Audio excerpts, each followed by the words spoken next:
Dubai has become sort of the name brand for low tax places to live. And a lot of people go there never considering other options because it has become this sort of standard in people's mind. But today I'm going to share with you one alternative, especially if you're a family. But even if you're a single or a couple, this could be a place where you could go and actually pay lower taxes than Dubai, speak English, and get other benefits.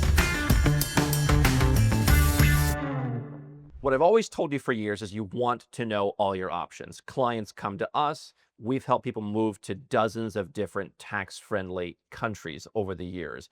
And now what we see is people are coming saying they want to move to Dubai, but then we talk to them about Oman. Oh, I didn't know about Oman. Oh, that's even, oh, okay, that could work. Or people think, hey, I'd love to move to Europe, but the taxes are so crazy. And we say, no, there's a number of countries that have special tax regimes for foreigners where you may be able to pay less tax than you would in Dubai. And one of those places is Ireland. Today, we're going to contrast living in Dubai versus living in Dublin. They are very different places, so much so that right now in the summer in Dubai, it is 40 degrees Celsius. And in Dublin, it's about 15 or 16 degrees Celsius, this sort of perpetual fall. But I want to bring up this comparison because a lot of clients who've come to us, they like the idea of Europe. They like the idea of being able to get a second citizenship, which you generally can't do unless you're going to invest tens and tens of millions of dollars in a Gulf country.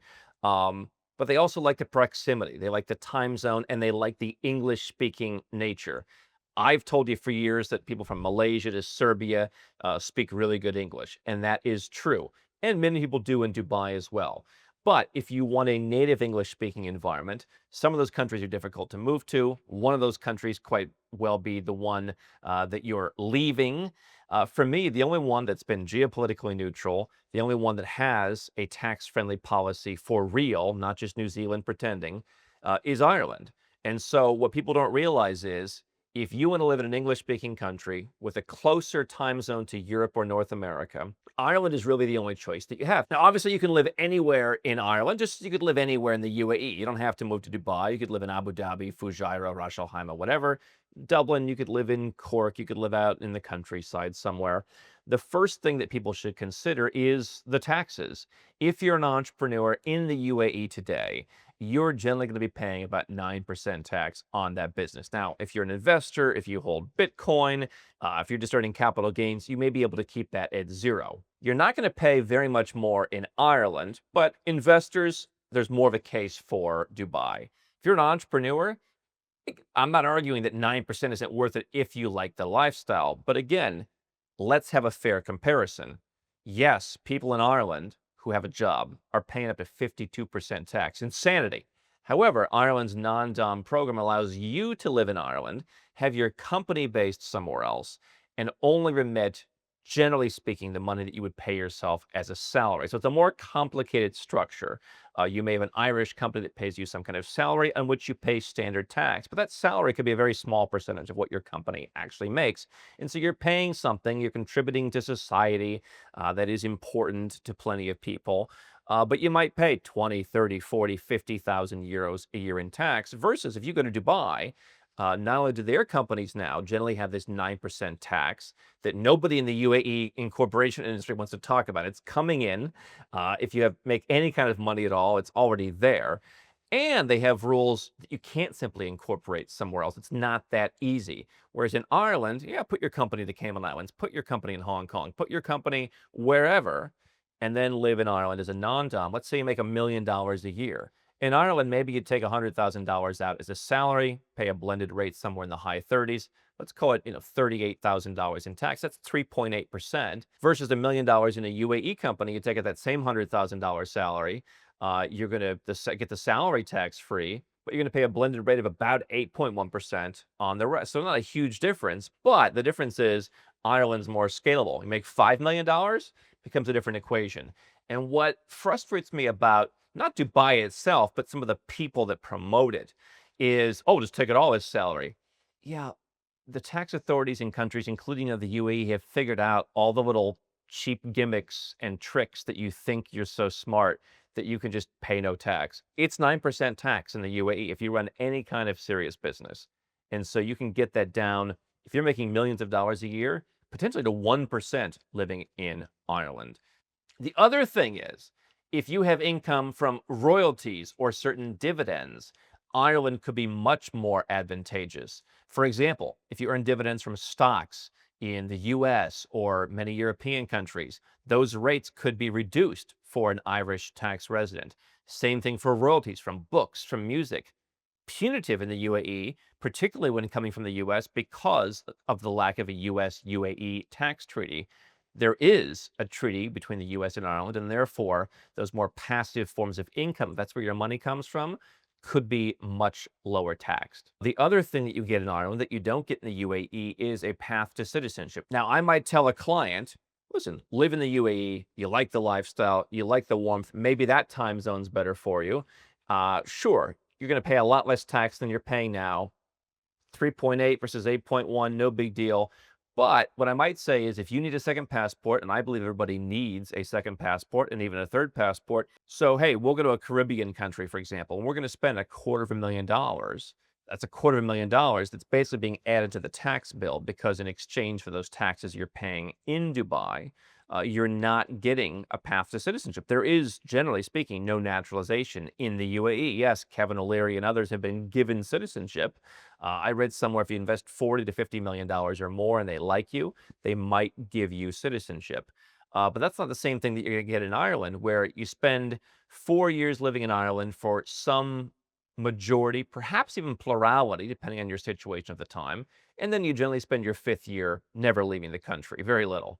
And after 5 years, you don't need to learn a new language, and you can apply for citizenship. Now, they do want you to stay living in the country. That's very vague. It's very nebulous. Do people lose their citizenship for not staying in the country? That's a whole separate question. But you get arguably one of the best passports in the world, according to our Nomad Passport Index. It's the only passport where you can live anywhere in the European Union as well as in the UK. And so no matter what happens, you've got about 31 countries that you could go and live in, whether it's for greater freedom, whether it's for lower taxes, whether it's for whatever. You're getting a top tier passport, far better in quality in terms of travel and living options than you would get by just donating, $250,000 in donations and fees for a Caribbean passport. Again, I'm not against Dubai. We help clients move to Dubai. We help clients move to other tax-friendly or even tax-free countries in the Gulf. And we help clients get Caribbean passports and passports by other means and golden visas. But I'm giving you an alternative to add the numbers up. Run the numbers for how much you make. What's my tax going to be under a non-dom program where I'm paying basically tax on a fixed salary in many cases?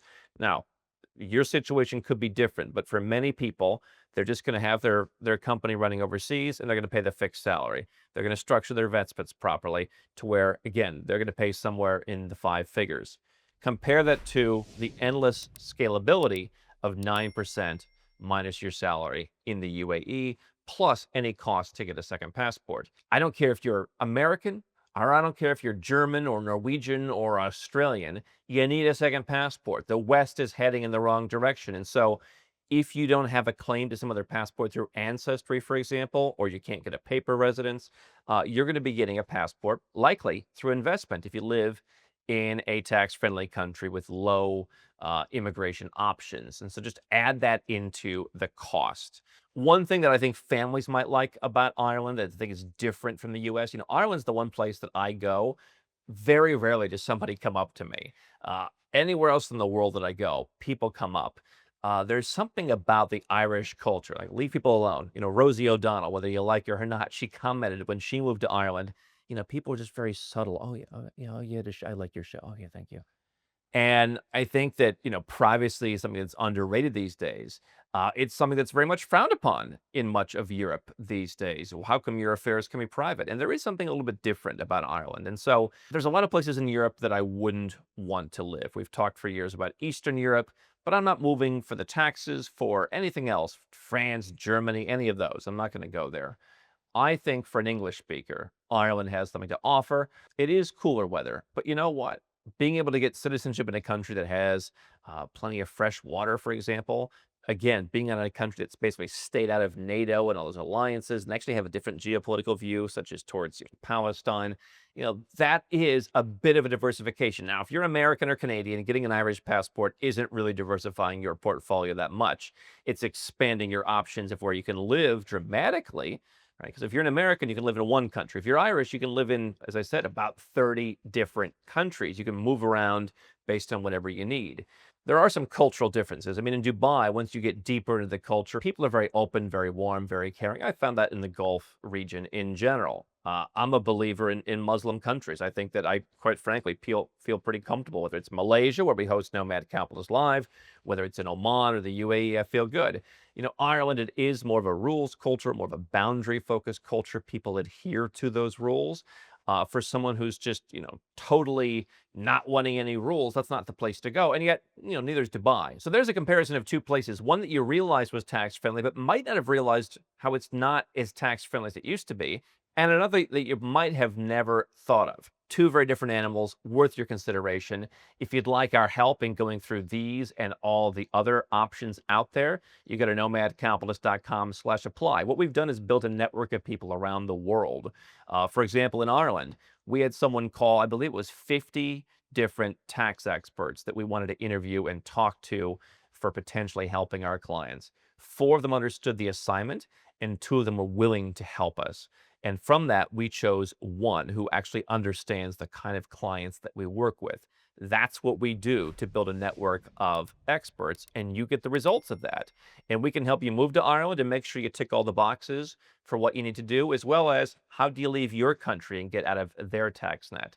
Do you need citizenships? Do you need bank accounts? Do you need whatever? It's all under one roof. Go to nomadcapitalist.com/apply. But most importantly, make sure you know all your options. Don't get into a situation in a place that you thought was your only option when you've got dozens of others.